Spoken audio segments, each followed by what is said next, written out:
ሆነ የእስራኤልን አምላክ ስም ልታውቅ አትችልም ነው። ይሄንን አጠቃላይ ሊቃውንቶች ያመኑት ነገር ነው። አንድ ባንድ እናስከዳለን፣ ምንም ችግር የለውም። ርዕስ አልቀይር፣ አንተው ባልከው ርዕስ ተስማምቼ ከውስጥ ምትገባ ከሆነ ከኔ ጋር ዲቤት ማድረግ እንችላለን። ከፈለክ 10 ርዕስ መረጥና በ10ሩም ዲቤት ማድረግ እንችላለን። ወላሂ ሰላ ከአንተ ጋርም ከማንም ጋር ከኛ ጋር እንዲህ ስኮላርሊ ምናምን ውይይት የማድረግ አቅሙ ወላሂ የለውም። ሙሴን ሙሳ ትላላችሁ ብሎ ስለ ዲያሌክት የማያውቅ ሰውዬ ከዚህ ጋር ጭራሽ ደግሞ ራሳችን እናወርድ። እሺ ይሁን፣ እሺ ግን ይሁን። ሪካርድ የተደረገ እኔ አለኝ። ለዚህ ሰውዬ ውይይት አቅርቤ ነበረ ከዚህ በፊት እንዳለ አልቀበልም ብለው አሁን ይወርል ሳላህ ሰምተዋል አይደለ? ሪካርድ እያደረጋችሁ ይመስለኛል። ሰምተዋል። ሳላህ ያህዌ ነው። ኢቭን ራሱ ስሙ ራሱ ያህዌ ነው አይደለም? ያወጣውን ይቅርና ስሙ ራሱ ያህዌ ነው ወይስ አይደለም የሚለውን ራሱ ገና እሱ ራሱ መፈተሽ አለበት። ሲጀምር አንነውን ነው ስሙ ራሱ ማለት ነው። ሰው እሱ ራሱ መጀመሪያ ማጣራት አለብን እያለ ኦፍ ኮርስ ሳላህ። ከዛ ደግሞ እኔም ራሴ ማለት አንተ በፈለከው ርዕስ ማለት ነው።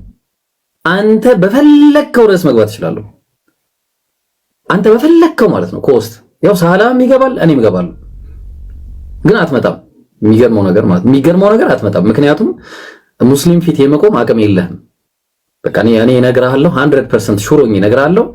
አንተ ገድላትን ይዘህ ሰብስበህ ኦርቶዶክስ ጋር መሄድ ብቻ ነው እሱ ነው አቅም።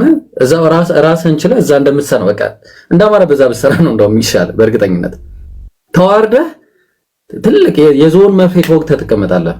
ወላሂ እስቲ አንተ ለመምጣት ያብቃ። ኮሆስት ይኸው መጀመሪያ ሳላህ አቅርቦልሃል፣ እኔም አቅርቤልሃለሁ። መርጠህ ተወያይ። ፈለከውን ርዕስ መርጠህ ማለት ነው። እስቲ እናይሃለን የዛን ጊዜ ማለት ነው። እንደ ወንድምህ ላበላብ እንደዚህ ላበላብ አድርገን ልካለን። እንደ ወንድምህ እንደ አማን ሻሎም ማለት ነው። ለማንኛውም ይሄንን ይመስላል። ሌላ የምትሉት ነገር በነገራችን ላይ ሌላው ምንድነው ይሄ ሰውዬ ኤርሚያስ ብዙ ጊዜ ኦርቶዶክሳውያን ገድላትና ድርሳናቶቻቸው ላይ ነው የሚያሾፈውና አንተ ቤት ውስጥ ያለው ገድላትና ድርሳናት ከነሱ ይብሳል። ባይዘይ አሁን አርሴማ ላይ እንደምትቀልለው ምናምን አይደለም። አንተ የነ ማርቲን ሉተር ተከታይ ነህ። እነሱ የተናገሩትን ነገር ብትሰማ ጭራሽ ነው ኦርቶዶክሳውያኑ ላይ አፍን ማትከፍተው። ፕሮቴስታንት ከሆንክ ማርቲን ሉተርን ትቀበላለህ። ከካድከው አናቅም። ካልካድከው ግን ማርቲን ሉተር ኢየሱስን ያላለው ነገር የለም። መጽሐፍ ቅዱስን ያላለው ገለባ ብሎ ነው የሚጠራው። መጽሐፍ ቅዱስን ገለባ መጽሐፍ ነው ብሎ ነው የሚጠራው።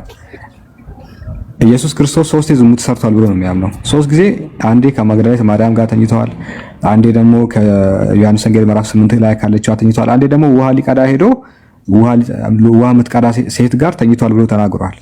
ቃል በቃ የሆነ ጅንጀና ነገር ነው የሚመስለው። እሱ ግን ክሊር አድርጎ ዝሙት ነው የሰሩት ብሎ ነው የተናገረው። ይሄንን የሚያህል ገድል ድርሳን ይዘህ እንዴት ነው አንተ ኦርቶዶክሳውያን ልትናገር የምችለው? ከነሱ ምንም የተሻለ ነገር የለህም። ከፈለክ በሱ መግባት ትችላለህ። የፕሮቴስታንቱ ገድላትና ድርሳናት እዛ ጴንጤ ኦርቶዶክሳች ጋር ካሉት ቢከፋ እንጂ ከነሱ የተሻለ ምንም ነገር የለውምና ክርስቲያኖች እናስገባ ይብሩ።